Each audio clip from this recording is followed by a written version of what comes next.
ಇಂದು ನಾನು ಉತ್ತರ ಕರ್ನಾಟಕ ವಿಶೇಷ ಬೆಟಗೇರಿ ಚಟ್ನಿ ಮಾಡ್ತಾ ಇದ್ದೀನಿ. ಇದು ಟೇಸ್ಟ್ ತುಂಬ ಚೆನ್ನಾಗಿರುತ್ತೆ, ಮಾಡೋದು ಕೂಡ ತುಂಬ ಸುಲಭ, ಬೇಗ ಕೂಡ ರೆಡಿ ಆಗುತ್ತೆ. 10 ನಿಮಿಷದಲ್ಲೇ ನಾವು ಪೂರಿ ಜೊತೆಗೆ ಈ ಬೆಟಗೇರಿ ಚಟ್ನಿ ರೆಡಿ ಮಾಡ್ಕೋಬಹುದು.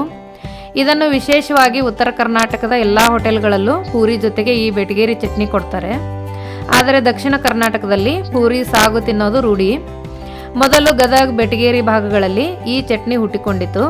ಕಾಲಕ್ರಮೇಣ ಇಡೀ ಉತ್ತರ ಕರ್ನಾಟಕದ ಹೋಟೆಲ್ಗಳಲ್ಲಿ ಪೂರಿ ಜೊತೆಗೆ ಈ ಬೆಟಗೇರಿ ಚಟ್ನಿ ಮಾಡಲು ಪ್ರಾರಂಭಿಸಿದರು. ಇದು ಮಾಡಲು ಬಲು ಸುಲಭ ಮತ್ತು ರುಚಿಯಲ್ಲೂ ತುಂಬ ಚೆನ್ನಾಗಿರುತ್ತೆ. ಬನ್ನಿ ಈ ಬೆಟಗೇರಿ ಚಟ್ನಿ ಹೇಗೆ ಮಾಡೋದೆಂದು ತಿಳಿಯಲು ಈ ವಿಡಿಯೋ ಪೂರ್ತಿಯಾಗಿ ನೋಡಿ. ಇಷ್ಟವಾದರೆ ಲೈಕ್ ಮಾಡಿ. ಆದರೆ ಅದಕ್ಕೂ ಮೊದಲು ನಮಸ್ಕಾರ, ಪಾಕಶಾಸ್ತ್ರ ಚಾನಲ್ಗೆ ಸ್ವಾಗತ. ನಾನು ಸುರೇಖಾ ತಳವಾರ್. ನಮ್ಮ ಚಾನಲ್ಗೆ ಸಬ್ಸ್ಕ್ರೈಬ್ ಮಾಡಿಲ್ಲ ಅಂದರೆ ದಯವಿಟ್ಟು ಸಬ್ಸ್ಕ್ರೈಬ್ ಮಾಡಿ, ಹಾಗೆ ಪಕ್ಕದಲ್ಲಿರೋ ಬೆಲ್ಲೈಕನ್ ಪ್ರೆಸ್ ಮಾಡಿ. ಬೆಲ್ಲೈಕನ್ ಪ್ರೆಸ್ ಮಾಡೋದ್ರಿಂದ ನಮ್ಮ ಹೊಸ ವಿಡಿಯೋಗಳ ನೋಟಿಫಿಕೇಶನ್ ನಿಮಗೆ ಬರುತ್ತೆ. ಬನ್ನಿ ಬೆಟಗೇರಿ ಚಟ್ನಿ ಮಾಡೋ ವಿಧಾನ ನೋಡ್ಕೊಳ್ಳೋಣ.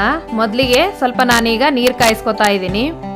ಈ ನೀರನ್ನ ಉಗುರು ಬೆಚ್ಚಗೆ ಕಾಯಿಸ್ಕೋಬೇಕು. ಇದು ತೀರಾ ನೀರು ಕುದಿಸ್ಕೊಂಡ್ರೆ ಚೆನ್ನಾಗಿ ಬರಲ್ಲ. ಇದಕ್ಕೆ ರುಚಿಗೆ ತಕ್ಕಷ್ಟು ನಾನೀಗ ಉಪ್ಪು ಹಾಕ್ತಾ ಇದ್ದೀನಿ. ಇದಕ್ಕೆ ನಾನು 1 ಟೇಬಲ್ ಸ್ಪೂನ್ ಅಷ್ಟು ಸಕ್ಕರೆ ಹಾಕ್ತಾ ಇದ್ದೀನಿ.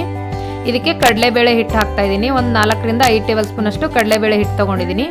ಈ ಉಗುರು ಬೆಚ್ಚಗೆ ನೀರಲ್ಲಿ ನಾವು ಗಂಟಿಲ್ದಿರೋ ಥರ ಇದನ್ನು ಮುಂಚೆ ಕಲಸಿ ಇಟ್ಕೋಬೇಕು. ನೋಡಿ, ತೀರಾ ತಿಳು ಅನ್ಸಿದ್ರೆ ಇನ್ನೊಂದು ಸ್ವಲ್ಪ ಬೇಕಿದ್ರು ನಾವು ಕಡಲೆಬೇಳೆ ಹಿಟ್ಟನ್ನ ಇದಕ್ಕೆ ಮಿಕ್ಸ್ ಮಾಡ್ಕೋಬಹುದು.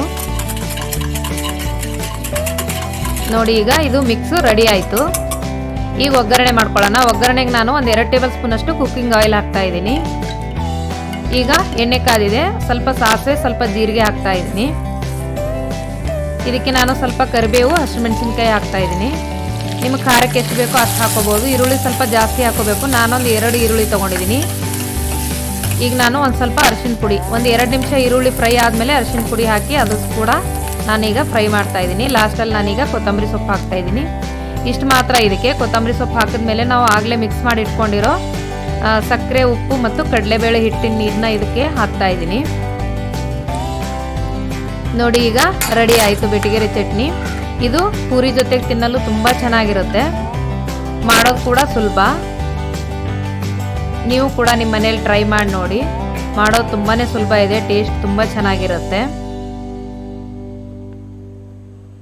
ಬೆಟಗೇರಿ ಚಟ್ನಿ ಮಾಡಲು ಬೇಕಾಗುವ ಸಾಮಗ್ರಿಗಳು: ಕಡಲೆಬೇಳೆ ಹಿಟ್ಟು, ಹಸಿಮೆಣಸಿನಕಾಯಿ, ಕರಿಬೇವು, 1 ಟೇಬಲ್ ಸ್ಪೂನ್ ಅಷ್ಟು ಸಕ್ಕರೆ, ಕುಕ್ಕಿಂಗ್ ಆಯಿಲು 2 ಟೇಬಲ್ ಸ್ಪೂನು, ಸ್ವಲ್ಪ ಸಾಸಿವೆ, ಸ್ವಲ್ಪ ಜೀರಿಗೆ, ಅರಿಶಿನ ಪುಡಿ ಸ್ವಲ್ಪ, ರುಚಿಗೆ ತಕ್ಕಷ್ಟು ಉಪ್ಪು, ಕೊತ್ತಂಬರಿ ಸೊಪ್ಪು ಸ್ವಲ್ಪ, 2 ಈರುಳ್ಳಿ ಅಂದರೆ ಉಳ್ಳಾಗಡ್ಡಿ. ಈ ವಿಡಿಯೋ ನಿಮಗೆ ಇಷ್ಟವಾದರೆ ಲೈಕ್ ಮಾಡಿ, ಶೇರ್ ಮಾಡಿ, ಸಬ್ಸ್ಕ್ರೈಬ್ ಮಾಡಿ, ಹಾಗೆ ಪಕ್ಕದಲ್ಲಿರೋ ಬೆಲ್ ಐಕನ್ ಪ್ರೆಸ್ ಮಾಡಿ.